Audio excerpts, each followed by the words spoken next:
get me Mr. Moynihan? He's either at the UN or at Harvard. Yes, sir.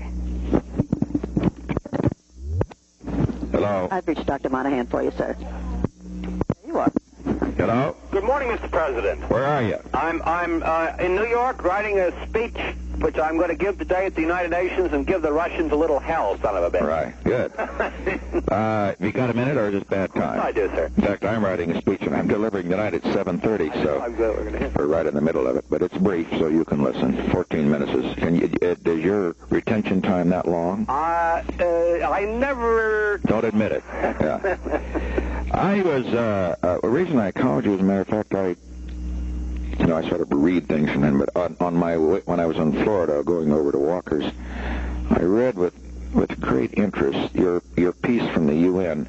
You on Herrnstein's piece, that I'd passed on to you. Yes, of course. Let me say, first of all, nobody in the staff even knows I read the goddamn article. Oh, good. And nobody in this staff is going to know anything about it, because I couldn't agree more with you that the Herrnstein stuff and all the rest, this is knowledge. First, nobody must think we're thinking about it, and second, if we do find out it's correct, we must never tell anybody. I'm afraid that's just the case. That's right. Yeah. Now, let me add a few things, if you can, and you might just make some mental notes about it or anything you want, so I give you my own views. I've reluctantly concluded, based at least on the evidence presently before me, and I don't base it on any scientific evidence, that what Herrnstein says, and also what was said earlier by Jensen, so forth, is probably very close to the truth. Now, I think that's where you'd have to be as an outsider. Now, having said that then you copper that by saying something that the racists would never agree with, that within groups there are geniuses.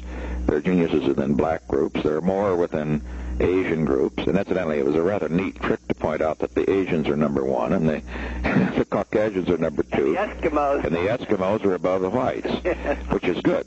And also your little deal about the English and the Irish. Now that is the best example of the fact this is knowledge, but it is knowledge that it is better not to know. At least, good God, it would cause another war. They have enough damn problems in Northern Ireland now. Exactly. And basically there are Irish geniuses. Well, I think... Right? Burke got a few Irish presidents. Right? Yeah, that's right. Well, Burke wasn't bad. Nixon's not bad. Some of the liberals said. Now, so let me say that in getting this knowledge, and that's the point that and you're welcome to pass this on to Herrnstein as we talk about it. In getting this knowledge, telling that I think the reason I have to know it is that as I go for programs, I must know that that they have basic weakness. And did you read Glazer's piece and commentary recently? Yes, The Limits of Social Policy. Yeah. Yes, indeed. And, he didn't come out against family assistance, but he just raised a hell of a lot of questions. But he said, well, it's already got it in New York and isn't working and so forth and so on. But you respect Glazer, don't you? Oh, he's my very dear friend. And yeah. Sure. Well, tell him I read his piece, too. And I certainly will. And he feels that what he meant was that the family assistance should not be... We should not expect it to change the world. Yeah. Well, what he meant, what was interesting to me was that he said that even in Sweden, the ultimate example, and in Britain, the less ultimate example, that they still have a tremendous emphasis on the work ethic. In other words, that going on welfare just sort of ain't the thing people ought to do. Now, that is, of course, the reason why the work requirement thing is so important here. I mean, everybody says, well, God, you can't award the work requirements only for the purpose of making these poor colored women, who can't work and with little babies coming every month, or it's every 9 months, I believe.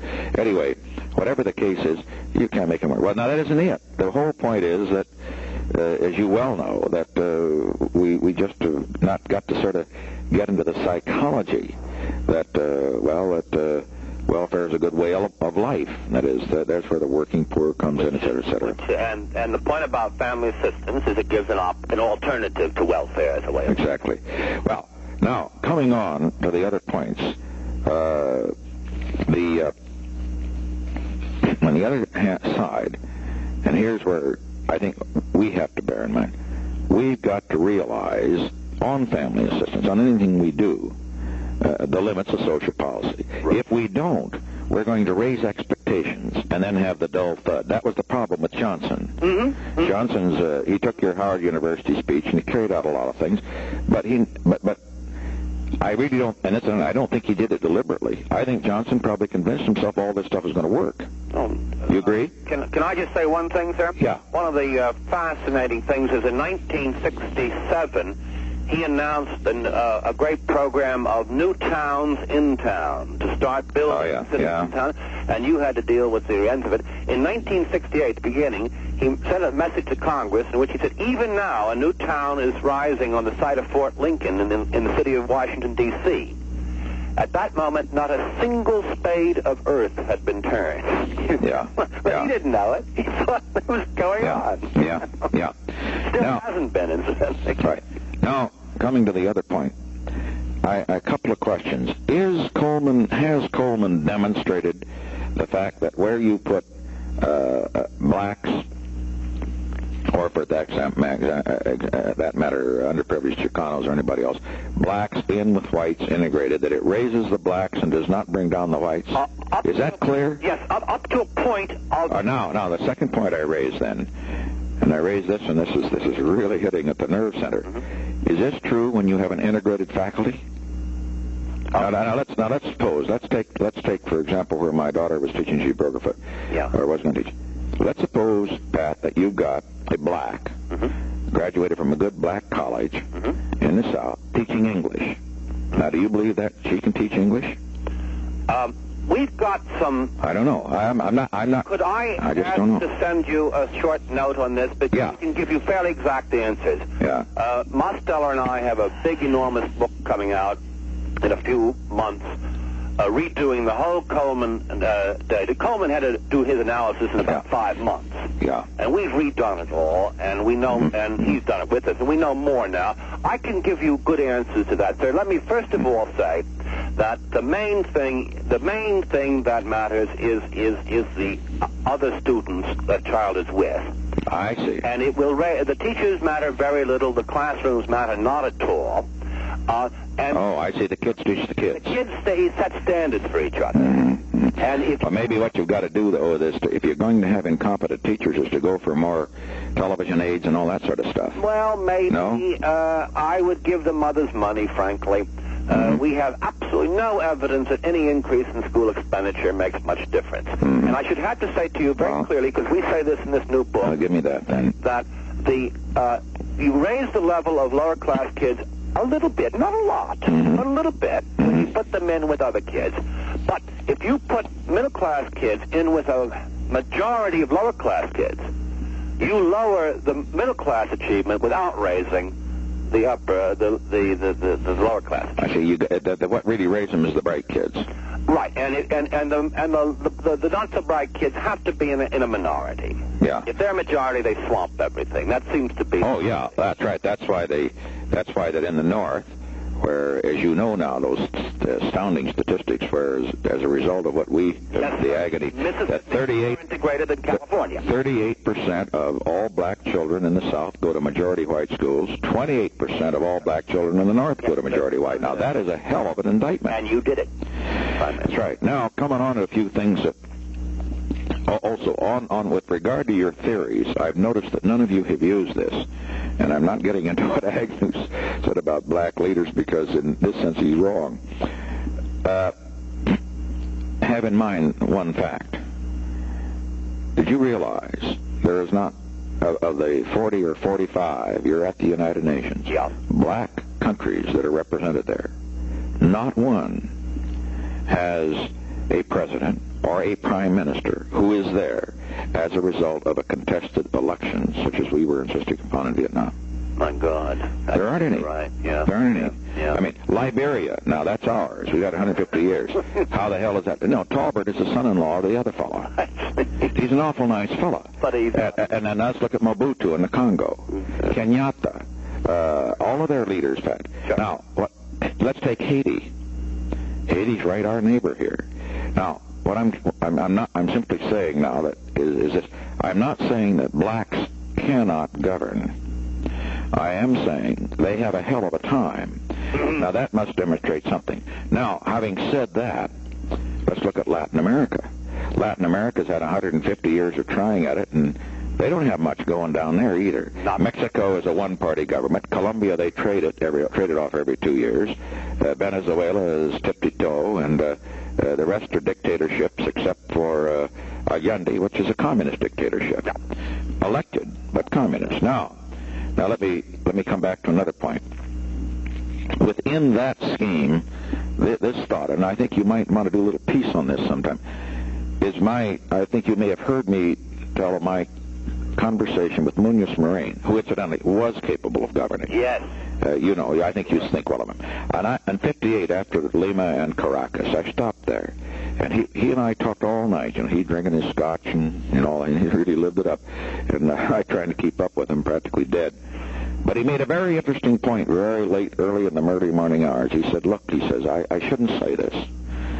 He said, but Mr. Vice President, my people have many fine qualities. I mean, they're courteous. They're good family people in the arts and philosophy, etc. But he said, I will have to admit, my people, speaking of Latins generally, have never been very good at government. Yeah. Now let's look at that. The Italians aren't any good at government. The Spanish aren't any good at government. Yeah. The French have had a hell of a time, and they're half Latin. And all of Latin America is not any good at government. They either go to one extreme or the other. It's either a family, three extremes: family oligarchy, or a dictatorship, or a dictatorship on the right, or one on the left. Mm-hmm. Very seldom in the center. Now, having said all that, however, as you compare the Latin dictatorships, governments, etc., and their forms of government, they at least do it their way. It is an orderly way which works relatively well. They have been able to run the damn place. Looking at the black countries, of course, there are only two old ones. Haiti is an old one, and Liberia is a very old one. Mm-hmm. Ethiopia is a very old one. But they have a hell of a time running the place. It's a pretty miserable world. Now you look at Asia, and you can say, well, what about out there? You don't have democracies. Of course you don't, except Japan, where we imposed it, and the Philippines, and it's a hell of a mess. But on the other hand, Thailand, with its oligarchy, has the right kind of a government for Thailand. And we have to say, too, that Iran, with a benevolent Shah, Pretty well. with a benevolent Shah, that's the right thing for those folks, I think. Now, what I'm getting back a long way around is this. I think something could be that's eventually going to come out here is this, that and this right beneath the surface, this whole black-white deal is going to come out, the fact that Asians are capable of governing themselves one way or another. We and the Caucasians have learned it after slaughtering each other in religious wars and other wars for many, many years, including a couple in this century. Sure. The Latins do it in a miserable way, but they do it. But the Africans just can't run things. Now, this is a very, very fundamental point in the international scene. See my point? Oh, boy, you sure see it around this place. Well, yeah, of course you do. You see them. I have mixed feelings. I receive their ambassadors. They change all the time, and I've had I love them. They're so kind and so nice. And they're children. Yeah. Children. Yeah. Huh? And they always want something like children. Oh, God, yes, they want. Well, what can you do? I know, but what I meant is it's so childlike, the childlike faith and the this and that. And, of course, a lot of them are crooks, but we have crooks, too. But anyway, what I'm getting at is, I think you've got in the field of business, you've got the field of education, so on. But there are many other areas, as you've well pointed out, where they can beat the hell out of us. Now, and they should be proud of those. Athletics isn't a bad achievement. And you look at the World Series, for God's sakes, and what would either of these teams done without, what would Pittsburgh be without hell of a lot of blacks, huh? Sure. And music, the dance, now, and these things, are they to be therefore just pissed upon? Hell no. They're important. And also, in certain areas, poetry, etc., they have a free and easy style that adds enormously to our culture. But on the other hand, when you get to some of the more, shall we say, some of the more profound, rigid disciplines, basically, they have a hell of a time making it. That is so far. And Ed Brooke, for example, is an exception. We've got to face it. In terms of good lawyers, there are damn few good lawyers among any group, but in terms of good lawyers, even though a lot of them go to law schools, I mean, it is not really their dish of tea. See? Mm-hmm. Now, that's a fact. Mm-hmm. We got Brooke, and we've got that fellow, the head of the Equal Opportunities, the thin fellow from Philadelphia, you know. He's got it. He's got it. Mm-hmm. But now, having said that, you have a hell of a time also, may I say, with a lot of Mexicans. I mean, they're coming up, and but on the other hand, they have the stuff. Your culture-free tests are very interesting to me. That, as I understand it, is basically an IQ test, but which basically doesn't require you to know a damn thing before you take it. It presumes that you know no language. Well, that's good. You see, that you can't speak. I mean, it doesn't require that you. That you don't know how to speak English or Spanish or Eskimo. The only fair kind of a test. Now, let me tell you what my theory is after all this. My theory is that the responsibility of a president, in my present position, first, is to know these things. Right. Damn. But also, my theory is that I must do everything that I possibly can to deny them.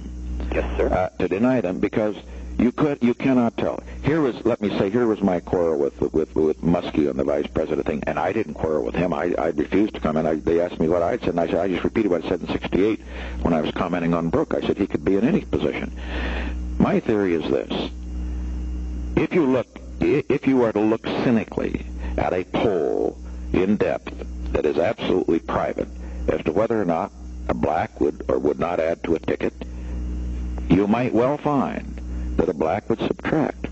But no leader must ever say that. Right. Because if he says that, he is condemning a great segment of the population. He shouldn't say that no Jew. Now, I think you could make a hell of a case that a Jew, not one like Goldwater, who's basically a Gentile, by religion, but a Jew might detract. There are some anti-Semitic people, but nobody must ever say that.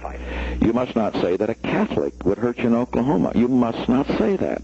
Here, the point that I make is, we have to realize it, because if we do not, we're going to encourage what is a latent prejudice among all of us. Yes. See, you must not. In other words, it's the unthinkable. Do you agree with me? It's unthinkable. And when somebody says, well, it's honest to get up and say, why, sure, a black shouldn't be on the ticket. The hell, it's honest. And it can be what we call a self-fulfilling prophecy. Yeah. You take, for example, a woman in the Supreme Court. Now, if you were to poll the people in this country, all the people, a great majority would be against a woman in the court. I mean, they don't have that much confidence in women. Mm-hmm. However, among women, there's a hell of a feeling that there should be one. All right. My point is, no one should ever say that a woman should not be on the Supreme Court. Right. Correct? Correct. So you see what I'm getting at is that we're on exactly the same wavelength. I'm putting it out all over this place that we have got to proceed on the assumption, not that everybody is equal, but that everybody should have an equal opportunity, and that anybody might go to the top. And God knows he might. A Brooke could, you know. Exactly. See? Could I say two things quickly? Right. First, in one of the things that a president can do so well is to reward the achievement where it does occur. Right. Here at the United Nations, we have two Americans, both very sick, about to retire. They're the only two Americans in the Secretariat. Ralph Bunche and Paul Hoffman. Well, I've already had Hoffman down. Is there any possibility, would you ever give these, I noticed, and I was so... Bunche, the Medal of Freedom? The Medal of Freedom to Brozio. I think Bunche has it. See, he got a Nobel Prize. Well, you can. There are. I'll check it out. You can give him a higher degree of the Medal of Freedom.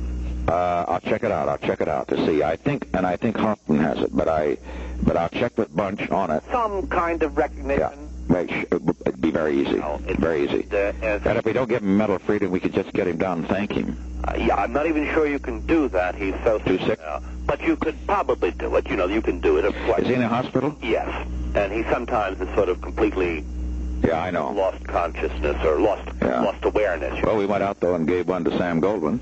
Sure. The other thing, two other things. First, I will get you can you stand a short memorandum on those questions you asked me? Yeah. Yes. Get to those for my own information. And another thing, when this UN thing is over, if if I could have maybe 2 or 3, 10, 15 minutes with you to talk about the Pakistan situation. I'm deeply concerned, and I think within the year's time you might want to have to do something. It's a tough one. It's a very tough one. Yeah. Would you be sure though that this is just for balance, and I have mixed feelings on it. Be sure you don't get it just from the Indians. They're terrific salesmen. Jesus, God knows. Because they are, they're blowing up the damn boats and everything. And, absolutely. And but I'd love to talk to you about it. Now let me before we come to that thing. First, on the legislative program, the National Institute is in. Yes, isn't that good? I mean, what I meant is, I raised that question when we met with the education leaders the other day, and Elliot Richardson says we got it. I don't know when it's going to come in, but it's in. Apparently it got to the House committee a few days after I wrote you, To the Office of Child Development, I'd like for you to give it a kick. I mean, I'd like for you, if you would, to give Elliot a call. Yes. And also give Marlon, who's a fine fellow, a call. Tell him that I was talking to you and said, what the hell became of the first 5 years of life? Okay. You just tell them and call, and then don't worry, that'll stir them up. Then, all right, sir. Third, on the secondary school education, we spend half of our time in our meeting with educators on that. The most profound thing you say in there is that the one job we do worst in this country is turning boys into men. We've got to connect up the world of school with the world of work. We've got to get through. That one line. We have got to connect up the world of school with the world of work, and high school is where to do it. Now, we just have one hell of a time here that everybody's going to college, and we're running out of our ears with PhDs and this and that and the other thing, and nobody wants to work, and the kids don't know how to work. They don't know when it's not like you watch your father from the time you're 4 and then you know. No, you know what I mean, on this whole business of menial work and so forth. I just, Bob Altman is telling about his plumber, and he says, God, he's so jealous of me. He works 4 days a week. He makes $30,000 a year. I mean, he takes off a month in the winter and a month in the summer. And he has no responsibilities whatever. What the hell now? Just to make the goddamn toilet flush, that's not bad. That's not bad. Huh?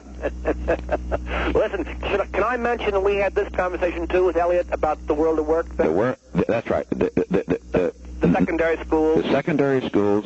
The work thing I know he agrees with, but the secondary school thing is important for the reason that the educators came down, Pat, and you can imagine, the NEA and all the rest, all they talked about was more money. Yeah, that's They didn't talk about reform. They were for the Institute, but more money, and they didn't talk enough about this whole the word vocation I know is a bad word, but they have let but they do not.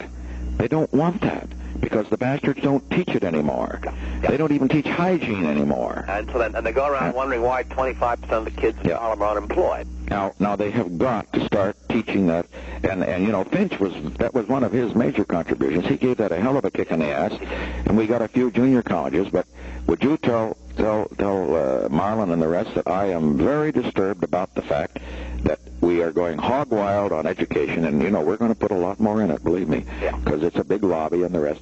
But what in the hell are we doing? The Institute will help over the long run. The right to read thing, for example, is that's just rumbling along with nothing being done, and that's terribly important.